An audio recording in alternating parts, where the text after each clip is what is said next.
My name is Hannah Cole, and when I was 17 years old, my parents kicked me out of the house for one reason: I was pregnant. Even now, I can hear that door slam behind me. That sound didn't just close out a bad night. It marked the end of my childhood right there on the spot.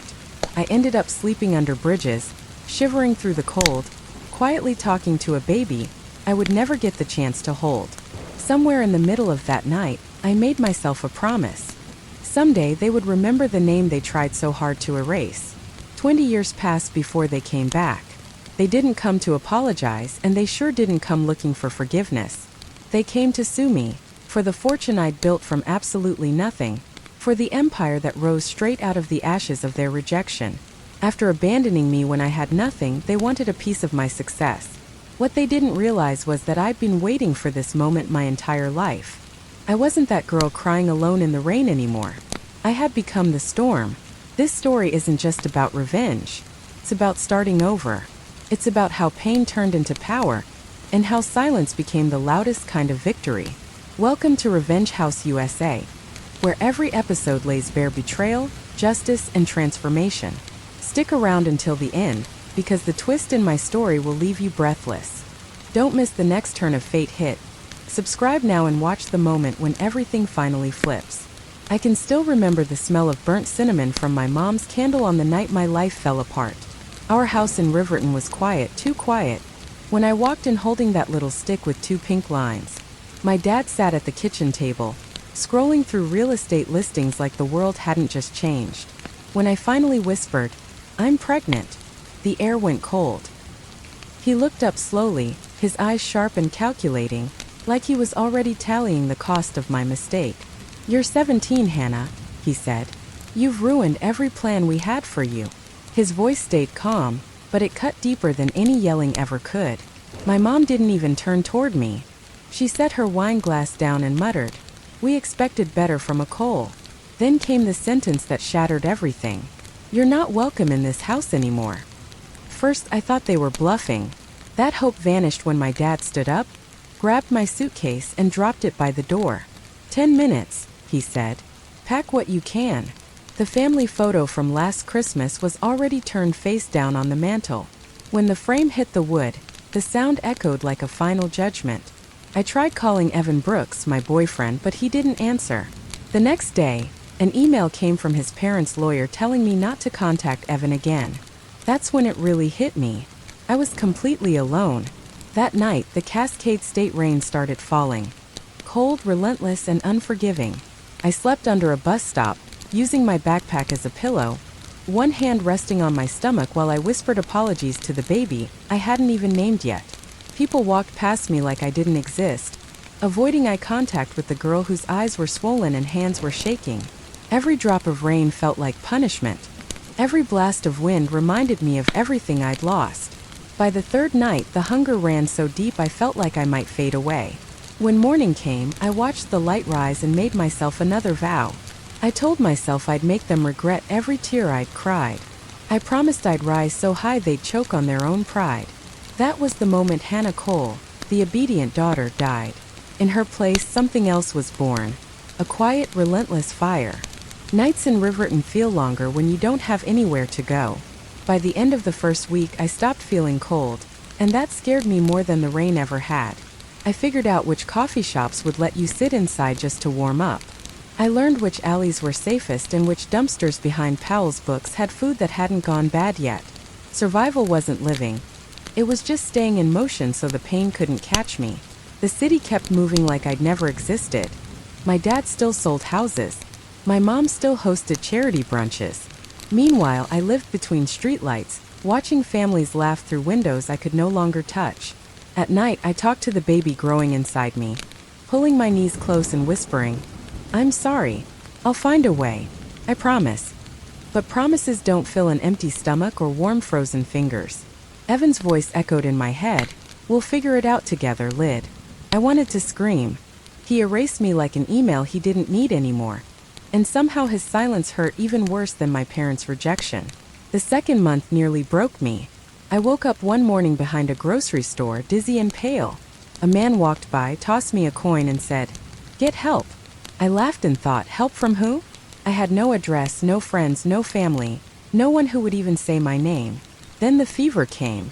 My body turned on me the same way everyone else had. I remember collapsing near the Clearwater River, the sound of water mixing with traffic as my vision blurred. For a moment, I wondered if it might be easier to stop fighting altogether. But something inside me, something small and fierce, kept me going long enough to crawl under a bridge. When I woke up, dawn light stretched across the concrete. A shadow fell over me. An older woman stood there in a wool coat, her scarf whipping in the wind, holding a cup of coffee. "You'll catch your death out here," she said gently. Her voice carried a warmth I hadn't felt in months. I wanted to tell her to leave me alone, to stop looking at me like I mattered. But when our eyes met, I couldn't say a word. There was no pity in her gaze, just understanding, like she'd once stood where I was standing now. She handed me the cup. "Drink," she said. "I'm Dorothy." The coffee burned my tongue, but the warmth stayed.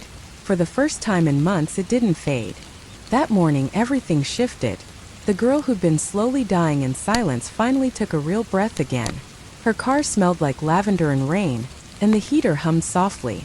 I was warm, actually warm, for the first time in months. Dorothy Hale held the steering wheel with steady hands, the kind that come from surviving your own battles. "Eat," she said, passing me a sandwich wrapped in wax paper. "Don't argue." I finished it before I even realized I was crying. Dorothy didn't react. She just glanced at me and said, "You've been invisible for a long time, haven't you?" Her words hit hard. No one had truly seen me since the night I was thrown out. She took me to her home, a converted farmhouse on the edge of Riverton, surrounded by tall pines and the steady sound of rain on metal roofs. Her golden retriever, Buddy, wagged his tail like I already belonged there, and for the first time in a long time I felt like maybe I did. Dorothy led me to a small spare room and showed me a clean bed, a neatly folded blanket, and a handwritten note waiting on the nightstand. Said, "You're safe here." That first night, sleep wouldn't come. I kept lying there, tense, waiting for her to regret it, waiting for her to call the police or tell me I didn't deserve a warm bed. But morning arrived anyway, and instead of judgment, Dorothy just said, "Coffee's ready. After that, you're coming with me to the restaurant." The Maple Hearth was a small, wood-paneled place downtown, warm with the smell of butter, coffee, and something that felt like hope. Dorothy owned it, along with 3 other locations spread across Cascade State. I started at the bottom, wiping tables, scrubbing dishes, learning how to move through a room without flinching. The pay wasn't much, but the dignity meant everything. Days turned into weeks, and weeks slowly became months. Before long, Dorothy began teaching me things that went beyond simply surviving. She taught me how to read people, how to turn cruelty into fuel instead of letting it burn you alive. One night, while we were closing out the register, she looked at me and said, "You don't fight fire with tears, Hannah. You build a bigger fire and you control it." That sentence stayed lodged in my head. She showed me the mechanics of business, profits, expenses, contracts, but beneath every lesson was something deeper. Strategy, discipline, patience. "Never rush revenge," she warned one evening as she stirred her tea. "The longer they think you're broken, the easier they are to break." I soaked it all in. I learned how to dress like confidence even when I didn't feel it. I stopped shaking when men raised their voices. I started saving money, first $20, then $200, then enough to stand on my own again. One night, Dorothy handed me a silver locket. Inside, a tiny phrase was etched into the metal. "Rise quietly, then roar." Her voice softened when she said, "You remind me of someone I used to be." She paused. Myself. That night, as rain tapped against the window, I realized Dorothy Hale hadn't just pulled me off the streets. She was shaping a new version of me. The girl who once begged for love was learning how to build something powerful from rejection. And somewhere beneath the calm and gratitude, something colder began to form. Focused, patient, waiting. Dorothy's lessons didn't come from textbooks. They came from scars. Every morning at the Maple Hearth, she tested me, not with math, but with people. "See that couple?" she'd whisper while wiping the counter. "He's hiding something. Watch her hands." I learned to read micro-expressions like a second language: guilt, greed, fear. At night, she opened her ledger and walked me through the backbone of survival. Supply chains, inventory, payroll. "Money isn't just power," she told me once. "It's silence. It lets you walk away without explaining a damn thing. That idea settled deep in my bones. By the time spring arrived, I wasn't the shaking girl who slept under bridges. I was sharper, intentional, controlled. Dorothy promoted me to assistant manager, and for the first time I signed my name on a payroll form without feeling shame. She introduced me to her attorney Thomas Reed, a man in his early 40s with dry humor and steady eyes that told you he'd seen too much. "If you ever plan to own anything," Dorothy said, "you'll need a legal spine." Thomas is one of the few who knows when to stay quiet. Over late-night coffee, Thomas explained trusts, property law, and the loopholes hidden inside inheritance rules. It felt strange learning how to protect things I didn't yet own, but comforting too. Around the same time, I met Maya Alvarez, Dorothy's IT specialist. Maya lived in black hoodies, typed faster than I could follow, and carried a quiet kind of rebellion. She taught me how to trace digital footprints, clean data, and make information vanish when necessary. "Every empire leaves crumbs," she told me. "Your job is deciding who gets to eat them." Dorothy watched me build connections she knew would last long after her. She never said it outright, but I could see it in her smile. She wasn't just helping me survive anymore. She was preparing me for something bigger. Then life tested me again. It happened on a bitter December morning. The pain came fast and brutal. By the time Thomas rushed me to the hospital, it was already over. The baby I'd carried through months of hunger and fear was gone. I stared at the ceiling tiles, empty. Doctors spoke softly, offering sympathy I couldn't hear. All I could think was that my parents had killed my first child the night they threw me out. Dorothy sat beside the bed, holding my hand. Her voice didn't shake. "You lost something precious," she said. "But don't lose yourself again. You'll build something greater on your own terms." It took weeks before I could stand steady again. But when I did, I wasn't the same. I was hardened beneath the surface. With Dorothy's help, I filed adoption papers for a baby boy named Lucas, abandoned at a shelter outside Salem. When I held him, his tiny fingers wrapped around mine like a promise. I whispered, "You'll never be alone like I was." From that moment on, I stopped being a victim. I became a woman rebuilding her world, one deliberate brick at a time. Every lesson Dorothy had ever taught me was turning into the foundation of something untouchable. The years settled into a steady rhythm. The ache faded, replaced by precision. By my late 20s, Hannah Cole wasn't a forgotten name anymore. It was one people whispered in Riverton's business circles. Dorothy's restaurants expanded, and I led the digital overhaul, mobile reservations, delivery platforms, online branding. Profits climbed. Investors listened. I bought my first downtown condo, right in the same zip code my parents once bragged about, and smiled when I passed their old neighborhood. Not out of nostalgia, but victory. Lucas grew fast. Curious eyes. A restless, hungry mind. He'd sit beside my laptop, asking what revenue meant or why people in suits argued on TV. I enrolled him in coding camps, robotics programs, summer competitions across Cascade State. At 10, he built an app that tracked restaurant waste and optimized orders. At 12, he won a national tech award. Reporters called him the Cascade State prodigy reshaping restaurant technology. I stayed behind the camera, watching the boy who carried my last name shine brighter than anyone I'd ever known. But success moves fast and greed moves faster. One night, scrolling through business headlines, I froze. The article read, "Local genius Lucas Cole partners with Invent Group, a company owned by her parents." My pulse slowed when I read it. The headline wasn't true, at least not yet, but it meant they'd noticed Lucas. That alone told me everything I needed to know. A few days later, a sleek envelope showed up at my office. Inside was a letter signed by Richard and Margaret Cole, my parents, wrapped in fake warmth and borrowed affection. "We'd love to reconnect," it read. "Lucas deserves to know his family." Family. The word tasted bitter in my mouth. I handed the letter to Maya, my IT wizard. She lifted an eyebrow and smirked. "Want me to follow their digital trail?" I smiled back. Every click, every email. Took less than a week. Maya traced searches coming straight from my parents' IP address. Grandparent writes Cascade State, claiming inheritance through grandchildren, legal pathways to reconnect family estates. That's when it clicked. They weren't looking for forgiveness. They were hunting leverage. I built my response the way Dorothy taught me, slow, precise, quiet. I sent a short reply. It's been a long time. I'm open to talking. Then I waited. On calls, I let my voice shake just a little. In handwritten notes, I made my pen strokes uneven. To them, I looked fragile, regretful, ready to reconcile. Every emotional hook pulled them in deeper.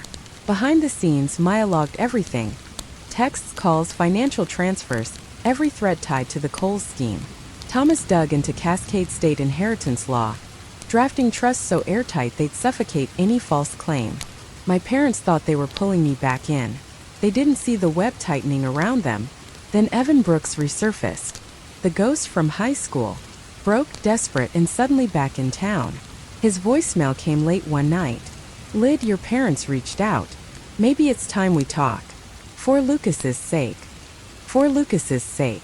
The irony nearly made me laugh. I stood at the window of my penthouse, rain streaking the glass, Riverton glowing beneath the storm like a city of shifting shadows.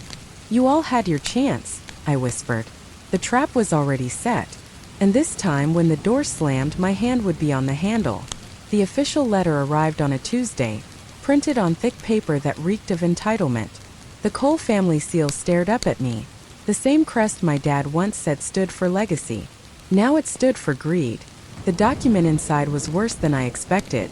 A lawsuit, filed under grandparent visitation rights and familial financial interest.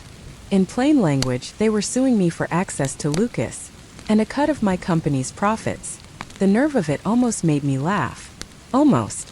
Thomas read the pages without blinking. They're claiming emotional harm and invoking family restoration clauses, he said. Classic pressure tactics. They want to force negotiation, push you into settling. I leaned back steady. Then let's give them exactly what they're asking for. Thomas smiled, the kind of smile that means strategy is already in motion. You've got a plan, don't you? Of course I did. For weeks, Maya had been monitoring their emails, browser histories, and encrypted chats. That's how we found it. Private conversations between my parents and Evan Brooks, the same boy who abandoned me in the rain 15 years earlier. They promised him a piece of my inheritance if he helped reopen family ties. One message from my dad said it all. Play her emotions. Mention the boy. She'll fold. They didn't know I was reading every word in real time, so I played my part. I met Evan at a coffee shop on the east side, neutral ground. He looked older now, hollow behind a practiced salesman's grin. You look different, he said. I took a sip of my latte. I am different. He leaned in. Your parents just want to be part of Lucas's life. He deserves to know where he comes from. I set my cup down. He does. He comes from a woman who didn't quit. Evan flinched. The old Evan would have argued. The new one checked his phone, probably reporting back like a loyal messenger.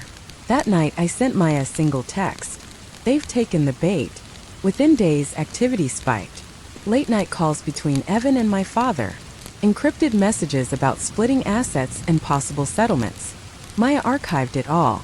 Thomas prepared counterclaims, defamation, emotional distress, attempted extortion. The final move required patience. I leaked a fake document, a fabricated trust clause implying Lucas's future assets were tied solely to my personal approval. Within hours, my parents' lawyer demanded emergency mediation. They swallowed it whole. Thomas called it a legal snare. To me, it was art. Soon rumors spread. Whispers about the Coles suing their estranged daughter for money. The same social circles they once ruled started turning on them. The flawless image they'd polished for decades began to fracture. When the first hearing was scheduled, I looked at myself in the mirror of my penthouse. A place I bought with my own hands. I didn't see fear. I saw control. I pinned my hair back, straightened my blazer, and said softly, "You threw me away. Now I decide who walks away." They thought this was their comeback. For me, it was the opening act. Court wasn't just where they planned to sue me. It was where I buried the last version of myself. The morning of the hearing felt like déjà vu. Except this time, I wasn't the girl locked outside the door. I was the one inside, and everyone else was about to be shut out. The downtown Riverton courthouse buzzed with reporters. My parents had fed the press a sob story. Heartbroken elders desperate to reconnect with their daughter and grandson. It worked for exactly one day. Then Maya released the evidence. Screenshots of encrypted chats. Proof of coordination with Evan. Clear intent to extort money. By noon, the headlines flipped from family reunites in court to Coles accused of manipulative lawsuit. Still, they showed up in tailored suits playing the victim. My father's jaw was clenched. My mother clutched her pearls like a prop. Evan stood behind them, pale and sweating, the weakest piece on the board. When Judge Harrington entered, the room fell silent. Cameras clicked. The whole city watched. Thomas stood calmly. Your Honor, before we address the plaintiff's claims, my client requests that certain evidence be entered into record, as it directly concerns the credibility of those bringing this suit. And that was when everything began to unravel. The judge gave a small nod. Proceed. The courtroom lights dimmed, and a projector hummed to life behind the witness stand. The first email appeared on the screen. Subject: Reclaiming Hannah's Wealth. From Richard Cole. To Evan Brooks. The room went still. Then another message followed. Use the boy. Get her to trust you again. Once she softens, we demand legal access. If she resists, we file. A wave of gasps rolled through the courtroom. Reporters leaned forward like blood had hit the water. Then came the recordings, phone calls, transaction logs, private messages, each one more damning than the last. Evan's voice cracked over the speakers. This isn't right, Richard. She'll find out. My father's reply followed, cold and confident. She's too emotional to fight back. The irony tasted sweet. I stood slowly, calm and steady. Your Honor, I said, my voice level. 20 years ago, they threw me out of their home for being pregnant. They told me I was a disgrace. And now, after all this time, they didn't come back for love. They came back for money. I turned to my parents. You want to know my son? Fine. But he isn't yours. He's mine because I built everything you abandoned. The silence that followed was crushing. Even the judge's pen stopped mid-stroke. Then Thomas delivered the final blow. He submitted a notarized document signed by Richard and Margaret Cole, dated 20 years earlier, legally surrendering all parental rights to protect their public image. Their signatures filled the screen in stark black ink. My mother's face drained white. My father tried to protest. That's out of context. But his voice died as the courtroom erupted. The gavel struck once. Case dismissed. All claims denied. Then colder. This court recommends investigation for attempted fraud. Security moved in. Cameras exploded with flashes. Reporters shouted questions. My parents shrank as officers escorted them out, swallowed by a storm of lights. Evan slipped away, head down, already chased by the headlines that would follow him for years. I didn't move. I let it all happen, the justice, the humiliation, the quiet that came after. For the first time since I was 17, I didn't shake. Outside the courthouse, the rain had stopped. Sunlight spilled across downtown Riverton. Maya walked beside me, smiling. You did it. I shook my head. No, I said softly. We did. I hadn't just won a lawsuit. I took back every piece of myself they tried to erase. The chaos faded. Headlines cooled. The Coles vanished from the social circles they once ruled. Evan Brooks pleaded guilty to tax evasion. My parents sold their lake house to cover legal fees. Their empire, built on image and deception, collapsed faster than they ever broke mine. But revenge was never meant to end in destruction. It was meant to clear the ground. I kept building. I expanded the maple hearth chain in Dorothy's honor. When she passed, she left me her shares, her home, and a handwritten note that changed everything. Make this legacy about healing, not hate. 6 months later, I launched the Dorothy Foundation for Women Rising, supporting single mothers and abandoned daughters across Cascade State. The first grant went to a young barista named Emily, 20 years old, pregnant and terrified, just like I once was. When she cried in my arms and whispered, "Thank you," I finally understood what power was really for. Lucas stood beside me at the foundation's opening gala, 17 now, tall, steady, and wiser than I ever was at his age. His tech startup already had investors lining up. He leaned toward me and said, "You taught me family isn't who you're born to. It's who shows up." My throat tightened. I knew then I'd done something right. Later that night, under warm golden lights, Thomas Reed, the man who stood beside me through every storm, took my hand. You've built everything you once dreamed of, he said. Not everything, I whispered. But I'm getting there.